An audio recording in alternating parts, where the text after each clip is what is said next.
Law of റിതമാണ്. അതായത് എല്ലാത്തിനും ഒരു താളക്രമമുണ്ട്. നമ്മൾ ഈ പ്രപഞ്ചത്തിലേക്ക് നോക്കിക്കഴിഞ്ഞാൽ ഈ പ്രപഞ്ചത്തിലെ എല്ലാ സൃഷ്ടികളും ഒരു പ്രത്യേക കണക്കനുസരിച്ചാണ് ഉണ്ടാക്കപ്പെട്ടിരിക്കുന്നത്. നമ്മളോർക്കും ഇത് ഇങ്ങനെ ചുമ്മാ കൊണ്ടായി വരുന്നതാണ്. ഇപ്പോൾ ഒരു പൂവുണ്ടാകുന്നു, അല്ലെങ്കിൽ ഒരു ചെടി ഉണ്ടാകുന്നു, നമ്മളുണ്ടാകുന്നു. നമ്മുടെ ഈ ശരീരത്തെ എടുത്താൽ തന്നെ ഇതിന് കൃത്യമായിട്ടുള്ളൊരു റേഷ്യോ ഉണ്ട്. ആ റേഷ്യോ എത്രമാത്രം കറക്റ്റാണോ അതാണ് ഗോൾഡൻ റേഷ്യോ എന്ന് പറയുന്നത്. ആ റേഷ്യോ എത്രമാത്രം കറക്റ്റാണോ അത്രമാത്രം സൗന്ദര്യാത്മകമായിരിക്കും ആ സൃഷ്ടി എന്ന് പറയുന്നത്. ഞാൻ പറഞ്ഞു വന്നത് പ്രപഞ്ചത്തിൽ അങ്ങനെ ഒരു റിതമുണ്ട്. അതായത് പ്രപഞ്ചത്തിൽ എല്ലാത്തിനും ഈ ഒരു പാറ്റേണും ഒരു റിതവും ഉണ്ട്.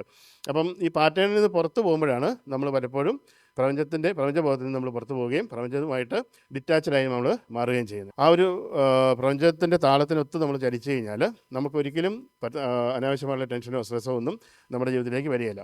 അതുകൊണ്ടാണ് ആചാര്യന്മാരായിട്ടുള്ള ആളുകൾ, ഗുരുക്കന്മാരായിട്ടുള്ള ആളുകൾ ആ ഒരു റിതം കളയാനായിട്ട് അവരൊരിക്കലും ശ്രമിക്കില്ല. കാരണം അവർ എത്ര ആളുകൾ അവരിലേക്ക് വന്ന് ഇടപെട്ടാലും, അല്ലെങ്കിൽ അവരെവിടെയൊക്കെ പോയി ഇടപെട്ടാലും, എന്ത് സബ്ജക്റ്റിൽ പോയി ഇടപെട്ടാലും ആ ഒരു താളം കളയുന്ന രീതിയിൽ അവർ ഇടപെടുകയില്ല. അവർ ആ പ്രപഞ്ച താളത്തിനൊപ്പിച്ച് ഒത്തായിരിക്കും അവർ മുന്നോട്ട് പോകുന്നത്. അതുകൊണ്ട് തന്നെ അവർക്ക് ഇപ്പോൾ എന്ത് അവരുടെ ജീവിതത്തിൽ സംഭവിച്ചാലും, അല്ലെങ്കിൽ എന്ത് എന്നാ പറയുന്നത് മാനവിടിഞ്ഞ് വന്നാലും അത് അവരെ സംബന്ധിച്ചുള്ള ഒരു സബ്ജക്റ്റ് ആവാത്തതിൻ്റെ കാര്യം അതാണ് ഈ ഒരു നിയമം പറയുന്നത്.